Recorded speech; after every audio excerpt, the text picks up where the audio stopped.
So you're writing a character study and you've chosen your character and you have drafted some thoughts about them, but now it's time to revise.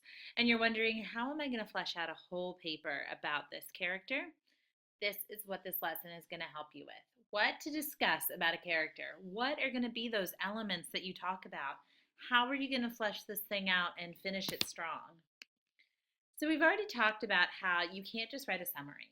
But if you can't just summarize the character's actions in the book, what are you going to write about?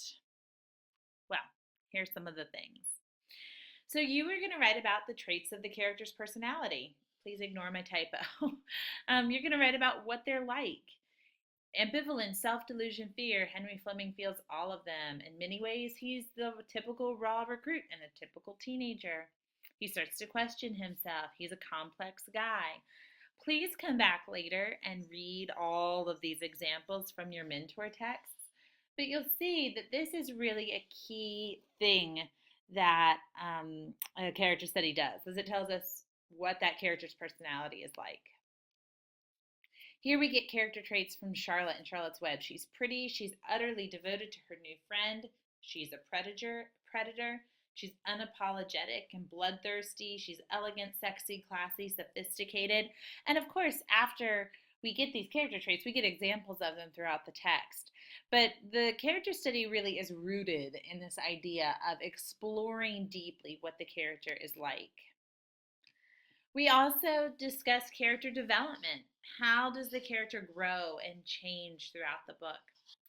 In this example from the In Character article about Henry Fleming from the Red Badge of Courage, it says, by the end of Badge, Fleming is transformed from the scared youth who runs into someone who is outraged and hungry to fight.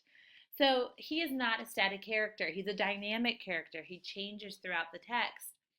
And the writer of this character study is sure to tell us what that change is and how it happens. We also get the character's significance, why this character is important. Now, if you are in my class, I told you this is really your claim, that this is what the character is like and this is why that's important. It is really what you're writing about in a character study. So here, we get at a time when women's lives were restricted to hearth and home, Jo represented the possibility of another kind of life. That's why she was important, as opposed to all the other characters in the book. This this example kind of zooms out to significance today. So that's another way to think about it. Why is this character important today?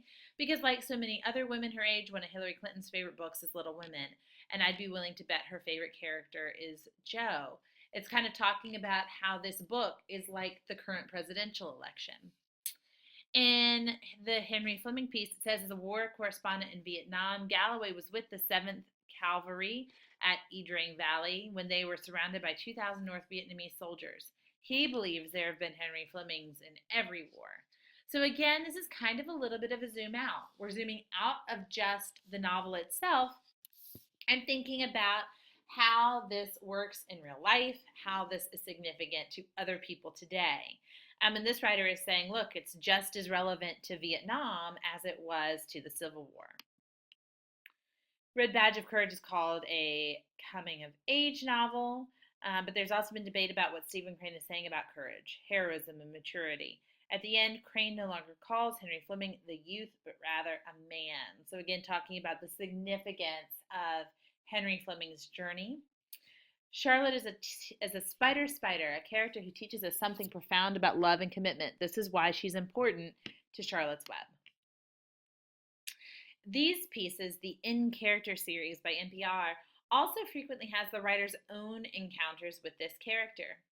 So here, the writer of the Jo March Everyone's Favorite Little Woman article talks about how this book affected her growing up, about how much she could relate to it growing up, about how she wanted to be like Jo. But then she talks about how recently she also took this book to a mother-daughter book club, and how it impacted the young girls and the mothers who are reading the book today in her own life. The piece about Charlotte's Web does the same. She talks about, recently I was on Cape Cod and I grew fond of a spider and I started calling her Charlotte and it reminded me of Charlotte's Web.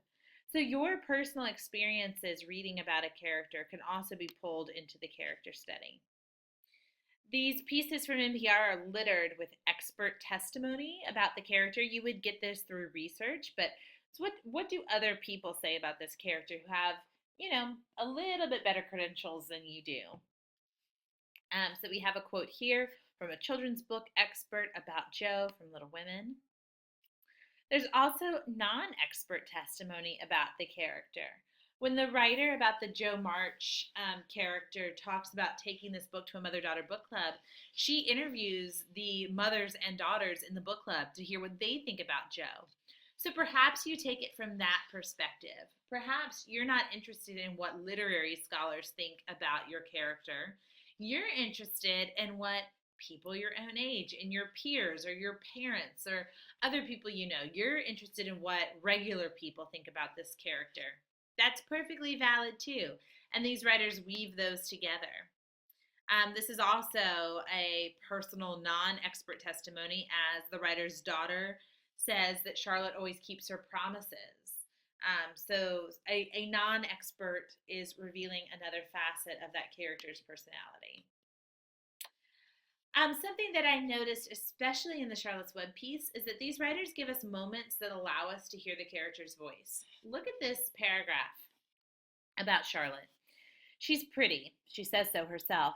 She's utterly devoted to her new friend Wilbur the pig. She's a predator, too, of course, an unapologetic, bloodthirsty devourer of insects, which she happily catalogs for Wilbur. Flies, bugs, grasshoppers, choice beetles, moths, butterflies, tasty cockroaches, gnats, midges, daddy longlegs, centipedes, mosquitoes, crickets, anything that's careless enough to get caught in my web. That quote from the book was totally unnecessary. The writer could have ended here after Wilbur. She's a bloodthirsty devourer of insects. Or she's a bloodthirsty devourer of insects, which she happily catalogs for Wilbur. We don't need that list, except that it allows us a moment in this piece, in this character study, to actually hear Charlotte's voice. And I think that's a really nice touch, to find a place in your writing where you can allow your character to show their personality, to speak for himself or for herself. There's researched background about the creation of the character, about what Louisa May Alcott and Stephen Crane were thinking, about what E.B. White was thinking when they were preparing to write about the character. That's something you would need to do a little bit of research on. There's also researched background on the book itself or on the author. This talks about like the historical basis for the Red Badge of Courage, how the character was received when the book was first published. This might be something that you get by looking for original reviews of the book. So you'll see here, you have a wide variety of things to talk about when you are talking about a character. I would really encourage you to go back and go slide by slide to completely read each of the examples from the mentor texts, as they are your best guide for how to do this thing and how to do this thing well. Also remember, when you look at this particular set of mentor texts, they use really short paragraphs. So that's something that you want to be mindful of as you go back in. Each of these little topics is treated in very short paragraphs throughout. So think about how you can incorporate these things into your character study. Look at your flash draft and say to yourself, okay, what have I already done? And then go back through this PowerPoint and think, okay, what do I have left to do? What else could I add that would really, really help my reader understand this character, what this character is like, and why this character is important? Good luck.